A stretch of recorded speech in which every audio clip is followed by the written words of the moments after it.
penyusunan laporan PKL sebagai tagihan wajib bagi Anda yang telah mengikuti praktek kerja lapangan untuk tahun pelajaran 2019-2020. Adik-adik sekalian, yang pertama yang Anda lakukan adalah menentukan judul sebagaimana yang sudah disampaikan saat pembekalan. Jadi yang pertama yang Anda tentukan sebelum menyusun laporan adalah judul. Nah, seperti yang kami tampilkan contoh judul dan sudah masuk di halaman judul. Jadi pada halaman judul dari laporan di bagian atas dipasang logo sekolah dan logo Tuturi Handayani.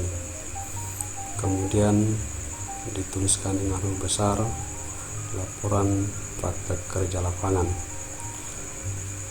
Judul yang Anda pilih akan dicetak tebal seperti ini.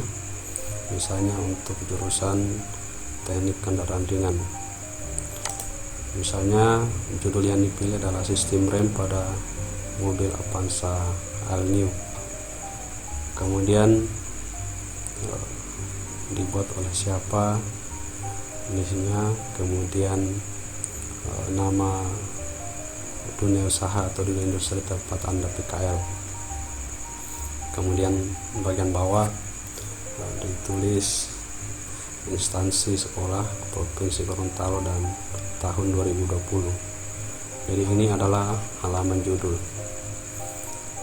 Bagian berikutnya adalah lembar pengesahan.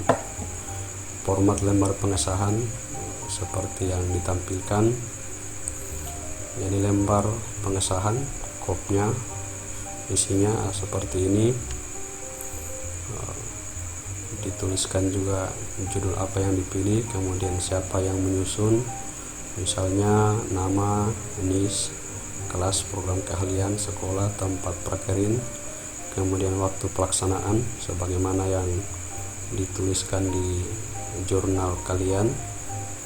Kemudian redaksi berikutnya adalah seperti ini. Setelah itu ditandatangani oleh pembimbing sekolah dan pembimbing Dudi. Untuk selanjutnya disetujui oleh ketua program keahlian dan ditandatangani bersama dengan kepala sekolah. Setelah lembar pengesahan ini selesai disahkan semua, maka laporan PKL Anda kemudian nyatakan resmi sebagai laporan hasil praktek kerja lapangan. Kemudian berikutnya adalah halaman ketiga adalah kata pengantar. Saya kira ini sudah biasa. Adik-adik sekalian tinggal memberikan narasi tentang kata pengantar yang Anda akan isikan di laporan itu. Halaman berikutnya adalah daftar isi, memuat tentang isi dari laporan adik sekalian yang menunjukkan halaman. Nah, bagian pertama adalah bab 1 atau pendahuluan. Bab 1 ada beberapa bagian. Yang pertama adalah latar belakang. Jadi latar belakang itu adik-adik sekalian akan menceritakan tentang apa itu PKL, kemudian mengapa PKL dilakukan, kemudian bagaimana pelaksanaan PKL. Jadi itu yang Anda rangkai di dalam latar belakang. Latar belakang ini ya, kurang lebih 1 atau 2 lembar. Poin berikutnya pada bab 1 adalah rumusan masalah. Jadi rumusan masalah itu merupakan pertanyaan-pertanyaan terkait dengan masalah yang diangkat dalam laporan atau berdasarkan judul yang Anda angkat. disesuaikan dengan kompetensi keahlian masing-masing. Pada saat pembekalan lalu saya sudah memberikan contoh, misalnya untuk jurusan TKR, pada saat dia memilih judul, misalnya sistem rem pada mobil Toyota Avanza All New, maka rumusan masalah yang bisa dituliskan adalah yang pertama, bagaimana prinsip kerja sistem rem pada mobil Toyota Avanza All New. Kemudian rumusan masalah kedua, bagaimana prosedur perawatan dan perbaikan sistem rem pada mobil Avanza All New. Jadi rumusan masalah itu, adik-adik sekalian, itu bersifat pertanyaan yang nantinya akan kita jawab pada pembahasan. Contoh berikutnya untuk jurusan TKJ, misalnya seorang siswa mengambil judul menginstal Windows 10 pada laptop Acer tipe Aspir E15, sehingga redaksinya pada rumusan masalah, misalnya bagaimana prosedur menginstal Windows 10 pada laptop Acer Aspir E15. Kemudian yang kedua, bagaimana pengoperasian Windows 10 pada laptop Acer Aspir E15. Kemudian contoh misalnya untuk jurusan TITL, misalnya gangguan pada trafo induk unit PLN cabang Kuandang misalnya. Rumusan masalah yang bisa diangkat, apa jenis gangguan yang terjadi pada trafo induk di PLN unit Kuandang misalnya. Pertanyaan kedua atau rumusan masalah kedua, bagaimana prosedur mengatasi gangguan yang terjadi pada trafo induk unit PLN Kuandang. Untuk jurusan ATPH, misalnya mengambil judul pembuatan pestisida nabati dari kentang di Balai Proteksi dan Perlindungan Hortikultura Provinsi Gorontalo. Nah, rumusan masalah yang bisa diangkat, apa itu pestisida nabati, kemudian bagaimana proses pembuatan pestisida nabati dari kentang di Balai Proteksi dan Perlindungan Hortikultura Provinsi Gorontalo. Jadi intinya dari sekalian, rumusan masalah itu minimal 2 dari setiap judul yang atau dari setiap masalah yang Anda angkat dalam laporan, sehingga nanti rumusan masalah itu bisa lebih dari 2, tapi minimal 2 akan dijawab nanti pada saat pembahasan. Poin ketiga dari bab 1 adalah tujuan. Tujuan itu adalah adik sekalian akan mengisi dengan tujuan apa dari penulisan laporan dengan judul atau masalah yang diangkat dalam laporan itu. Misalnya apa tujuannya, misalnya Anda membahas tentang sistem rem, apa tujuannya Anda membahas tentang gangguan pada trafo, apa tujuannya Anda membahas tentang misalnya menginstal Windows, dan apa tujuan misalnya pembuatan pestisida nabati. Kemudian bagian keempat adalah manfaat. Jadi manfaat apa yang didapatkan dari penulisan laporan tersebut.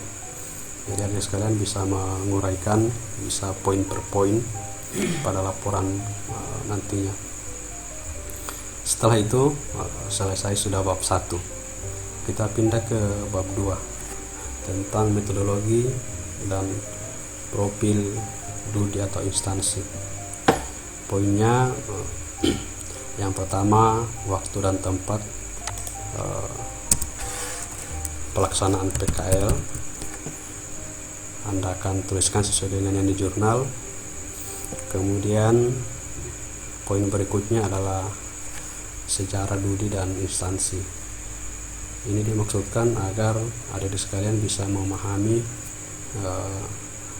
selak-beluk tentang DUDI atau instansi yang Anda tempati sebagai lokasi untuk PKL.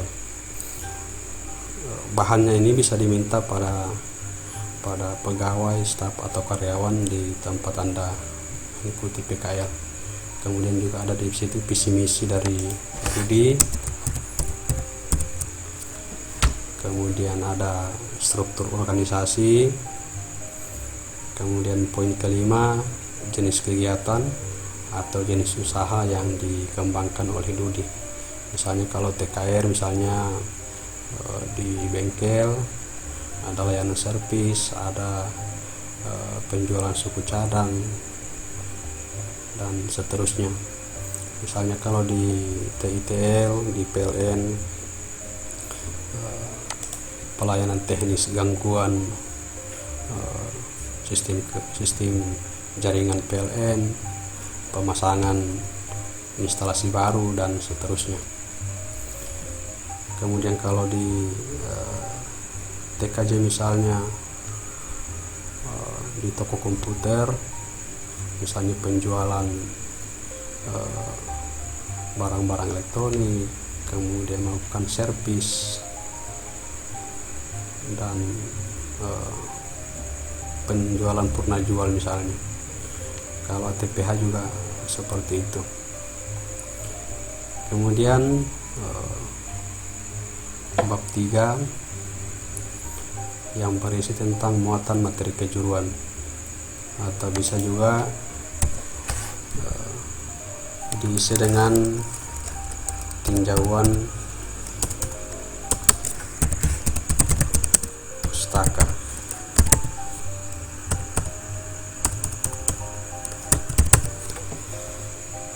Isi dari bab 3 ini adalah Anda akan menceritakan materi atau kompetensi dasar sesuai dengan kompetensi keahlian masing-masing.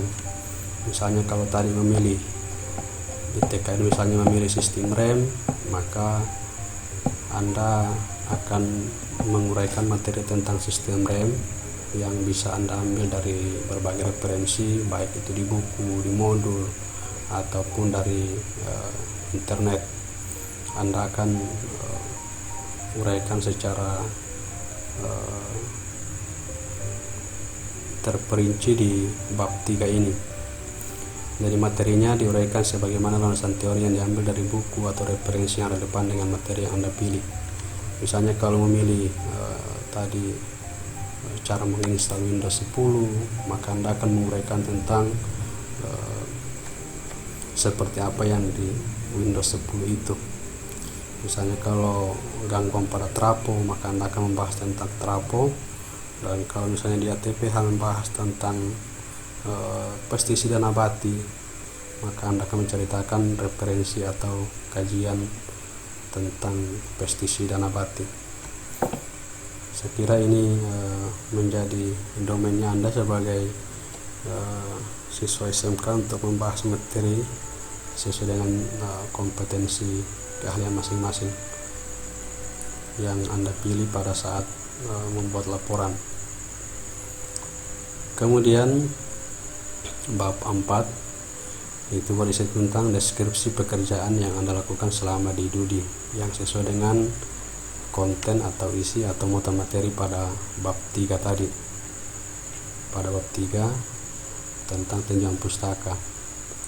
Nah, Anda akan menguraikan atau menceritakan, mendeskripsikan pekerjaan atau kegiatan yang Anda lakukan selama di DUDI.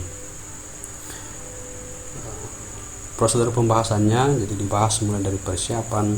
Jadi persiapan itu bahan yang disiapkan, kelengkapan kerja yang dipenuhi, dokumen dan lain-lain. Itu namanya persiapan. Kemudian pelaksanaan. Pelaksanaan itu bagaimana cara melakukan pekerjaan itu sesuai dengan standar operasional prosedur dan finishing, final check, pemeriksaan, penjualan dan lain-lain sebagaimana dilakukan di DUDI tempat Anda mengikuti PKL. Misalnya ketika di TKR mengambil judul sistem rem, maka Anda akan menceritakan persiapan melakukan pekerjaan pemeriksaan sistem rem, apa yang disiapkan, kerja apa yang dipenuhi, dan seterusnya. Kemudian langkah-langkah melakukan pemeriksaan dan perbaikan sistem rem, dan yang terakhir pemeriksaan atau uji coba dari hasil perbaikan atau hasil perawatan. Itu yang Anda uraikan pada bab 4 ini. Jadi intinya pada bagian ini yang Anda akan bahas adalah apa yang Anda telah lakukan di Dudi, melakukan pekerjaan sebagaimana judul yang Anda angkat dalam laporan ini. Kemudian yang terakhir adalah bab 5, berisi tentang kesimpulan. Kesimpulan itu adalah garis besar dari apa yang telah Anda lakukan pada bab 4, atau apa yang telah Anda ceritakan pada bab 4. Kemudian saran-saran, misalnya kalau Anda mau memberi saran ke Dudi, itu apa, diuraikan poin per poin. Ada saran ke sekolah tentang pelaksanaan PKL, Anda bisa masukkan pada bagian ini. Kemudian dalam laporan Anda harus lampirkan daftar pustaka. Daftar pustaka itu referensi yang Anda jadikan acuan pada saat menyusun isi dari bab 3 dan bab 4. Jadi sebisa mungkin lebih dari 3. Kemudian kalau referensinya berupa materi yang diambil dari internet, maka tinggal menuliskan link dari materi yang Anda ambil di daftar pustaka. Kemudian yang terakhir adalah lampiran. Lampiran itu berupa dokumentasi kegiatan Anda selama di Dudi. Saya kira ini adalah garis besar pedoman penyusunan laporan untuk laporan PKL siswa SMK Negeri 2 Gorontalo Utara sebagaimana yang sudah diuraikan pada saat pembekalan. Mudah-mudahan ini bisa membantu Anda dalam menyusun laporan dan sesegera mungkin diselesaikan. Assalamualaikum warahmatullahi wabarakatuh.